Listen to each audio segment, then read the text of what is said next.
तो आगे का अपडेट क्या है, क्या होने वाला है, इसके बारे में बात करेंगे इस वीडियो में। लेकिन क्या ये जुर्म 12 जून को प्रोटेस्ट के लिए निकले तभी दिखा, या मानते हैं उनकी कोचिंग संस्था भी अवैध थी? क्या यही लोकतंत्र है? और अगर ये लोकतंत्र है तो राजतंत्र किसको बोलते हैं? उन लाखों परिवारों का सवाल है जो एक एक पैसा इकट्ठा करके अपने बच्चों को शहर या कहीं बाहर भेजते हैं। हेलो एवरीवन, कैसे हैं आप लोग ये नहीं पूछूंगा, क्योंकि जिस देश में टीचर का ऐसा हालात हो, स्टूडेंट्स की ऐसी हालात हो, इवन पूरे देश के नागरिक का ऐसा हालात हो, उस देश में लोग कैसे हैं ये पूछना बेकार है। ये बात कर रहा हूँ विवेक सर का, मैं बात कर रहा हूँ उन लाखों करोड़ों स्टूडेंट्स का जो एक नौकरी की तलाश में सिस्टम की लात खा रहे हैं, सिस्टम के पैरों के नीचे गिड़गिड़ा रहे हैं। कल रात विवेक सर को अरेस्ट कर लिया गया है, आप लोग को पता होगा, और अब आगे क्या होगा कुछ नहीं पता। वैसे RWA वाले लखनऊ पहुंच चुके हैं, तो आगे का अपडेट क्या है, क्या होने वाला है, इसके बारे में बात करेंगे इस वीडियो में। तो सबसे पहले बता दें कि जैसे शांतिपूर्ण आंदोलन का उम्मीद कर रहे थे हम लोग, शायद वैसा तो शांतिपूर्ण आंदोलन नहीं होने वाला, क्योंकि शांति भंग करने के लिए पहला कदम सरकार ने ही उठाया है विवेक सर को गिरफ्तार करके। कुछ समझ में नहीं आ रहा क्या बोला जाए इस पे। और यार, हम लोग मान रहे हैं कि विवेक सर जुर्म किए हैं, विवेक सर कोई बहुत बड़ा जुर्म किए हैं, लेकिन क्या यह जुर्म 12 जून को प्रोटेस्ट के लिए निकले तभी दिखा, या मानते हैं उनकी कोचिंग संस्था भी अवैध थी, अवैध जगह पे थी? तो क्या यह उन लोगों को तभी दिखा जब वो बच्चों के लिए आवाज़ उठा रहे थे? मतलब हद हो गई ना एकदम। क्या यही लोकतंत्र है? और अगर ये लोकतंत्र है तो राजतंत्र किसको बोलते हैं? ये हमारा सवाल नहीं है, लाखों युवाओं का सवाल है, उन लाखों परिवारों का सवाल है जो एक एक पैसा इकट्ठा करके अपने बच्चों को शहर या कहीं बाहर भेजते हैं इस उम्मीद में कि उनका बच्चा कुछ अच्छा करेगा। उन लाखों करोड़ों घरों का, युवाओं का सवाल है कि अगर ये लोकतंत्र है तो राजतंत्र किसको बोलते हैं? ऐसे हमारा देश विश्वगुरु बनेगा। हम लोग बात करते हैं कि हमारा देश विश्वगुरु बनने जा रहा, और जिस देश में गुरु का ये हालात हो, स्टूडेंट्स का ये हालात हो, उनका एक पैसा का इज्जत नहीं है इस देश में। गुरु हो या फिर शिष्य हो, एक पैसा का इज्जत नहीं है, कुत्ता बराबर नहीं पूछ रहे हैं ये लोग हम लोग को। मतलब कैसे हो सकता है यार ऐसा? ऐसा तो कोई उम्मीद भी नहीं किया होगा ना कि भारत देश में आगे चल के ऐसा होने वाला है। और आगे अभी क्या क्या होगा कुछ एक्सपेक्ट नहीं किया जा सकता है कि क्या होने वाला है आगे, क्योंकि देखो सर निकले थे 12 जून को प्रोटेस्ट के लिए और उनको बीच रास्ते में ही उठा लिया गया। कारण कुछ भी रहा हो, लेकिन क्या वो जब प्रोटेस्ट के लिए निकले तभी इन लोगों को कारण दिखा? अब आगे क्या होने वाला है इसका तो थोड़ा बहुत अपडेट है मेरे पास, बाकी पूरा रोड मैप नहीं है मेरे पास, लेकिन थोड़ा बहुत जो है वो बता दे रहे हैं। आगे यहाँ पे रैंकर्स गुरुकुल, आदित्य रंजन सर, और वो केडी वाले, फिर एग्जामपुर वाले, और भी जो सर हैं विवेक सर के अलावा, RWA वाले, और भी बाकी सारे टीचर्स लखनऊ पहुँच चुके हैं, और कुछ नहीं पहुँचे हैं तो वो भी पहुँच ही जाएंगे। और कॉकरोच जनता पार्टी के फाउंडर अभिजीत दीपके भी पहुँच चुके हैं। तो देखते हैं अब आगे क्या होता है इस प्रोटेस्ट में। ऐसा भी हो सकता है कि इस प्रोटेस्ट को भी दबाने की कोशिश किया जाएगा, क्योंकि प्रोटेस्ट को दबाने के लिए ही ना विवेक सर को गिरफ्तार किया गया, कि इस प्रोटेस्ट का कहीं ना कहीं मेन कड़ी वही थे और उनको ही उठा लिया गया। लेकिन हाँ, ये उठाए हैं ना उनको, लोग गिरफ्तार किए हैं ना उनको, इससे घबराने वाली बात नहीं है। क्योंकि देश में जब भी कोई क्रांति होता है तो उसमें कोई नेता हो या फिर कोई भी इंसान, ये सब देखना ही पड़ता है।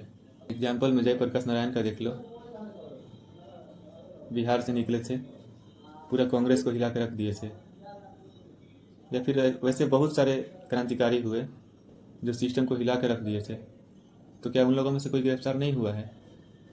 बहुत लोग हुए हैं गिरफ्तार। तो इस गिरफ्तारी से हम लोगों को घबराना नहीं है, नहीं तो अगर हम लोग ही घबरा जाएंगे तो फिर टीचर क्या कर लेंगे। तो हम लोगों को सपोर्ट करना है टीचर्स का, और जितना भारी से भारी संख्या में हो सके लखनऊ पहुंचिए आप लोग, और उसके बाद देखते हैं कि फिर इसका रिजल्ट क्या होता है। उम्मीद तो नहीं है कि रिजल्ट हम लोग के फेवर में होगा, क्योंकि आज तक 2025 से जितना भी प्रोटेस्ट हुआ, जितना भी आंदोलन हुआ, जितना भी आवाज़ उठा, उसका फल हम लोगों के हित में नहीं हुआ है। चाहे कोई भी देख लीजिए आप लोग, उसका फल कुछ खास नहीं मिला है। जिस चीज़ के लिए हम लोग इतना प्रोटेस्ट किए हैं, दिल्ली प्रोटेस्ट हो गया, ट्विटर कैंपेन हो गया, किसी भी एग्ज़ाम के लिए, चाहे कोई भी एग्ज़ाम हो, एसएससी का एग्ज़ाम हो, रेलवे का एग्ज़ाम हो, या फिर कोई भी स्टेट एग्ज़ाम हो, हर एक एग्ज़ाम के लिए कुछ न कुछ ट्विटर कैंपेन करना पड़ रहा। पहले एग्ज़ाम के लिए ट्विटर कैंपेन करो, फिर एग्ज़ाम में धांधली हुआ उसके लिए ट्विटर कैंपेन करो, फिर आंसर की के लिए ट्विटर कैंपेन करो, फिर रिजल्ट के लिए ट्विटर कैंपेन करो।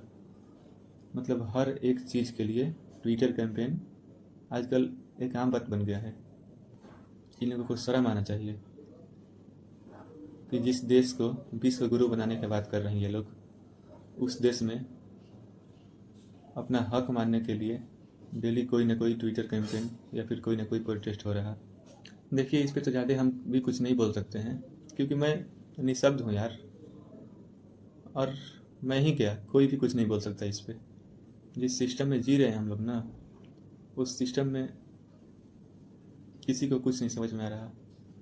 कोई भी करे भी तो क्या करे, क्योंकि जब इतने बड़े बड़े टीचर्स का ये हाल है तो हम लोग तो कुछ नहीं है उन लोगों के सामने। आप लोगों को क्या लगता है, ये जो प्रोटेस्ट हो रहा, ये सरकार को नहीं दिखता होगा? जो ट्विटर कैंपेन हो रहा, ये सरकार को नहीं दिखता होगा? सब कुछ दिखता है, लेकिन फिर भी इस पर कोई जवाब नहीं। ये क्या है? राजतंत्र नहीं है तो क्या है? जिस देश में टीचर्स आवाज़ उठा रहे हैं, टीचर्स को गिरफ्तार कर लो। एक बार नहीं, दो दो बार हुआ, तीन तीन बार हुआ। स्टूडेंट्स अपने हक का मांग कर रहे हैं, उन लोगों का आवाज़ दबा दो। एग्ज़ाम लीक, आंसर की आने में देरी, रिजल्ट आने में देरी, एग्ज़ाम में धांधली, रिजल्ट में धांधली, सब जगह पूरा का पूरा सिस्टम फेल हो चुका है। लेकिन सरकार मानने को तैयार नहीं है, और मानने को तैयार नहीं है ये तो बहुत दूर का बात है।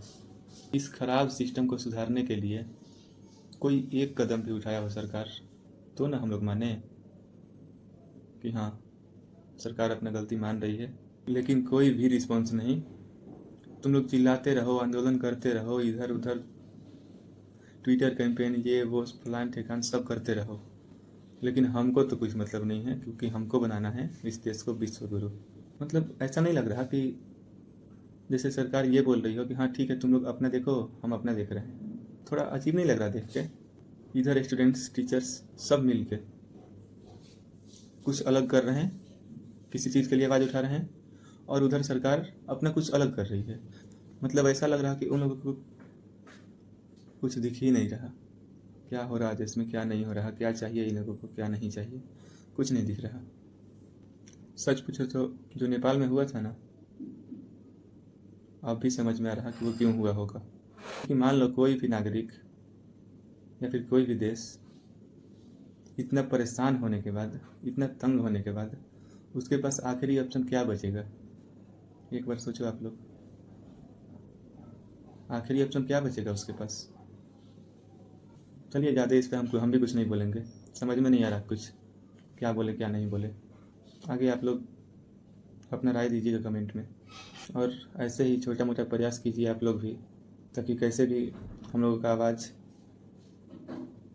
देश के बाहर तक भी पहुँचे। चलिए ठीक है, धन्यवाद।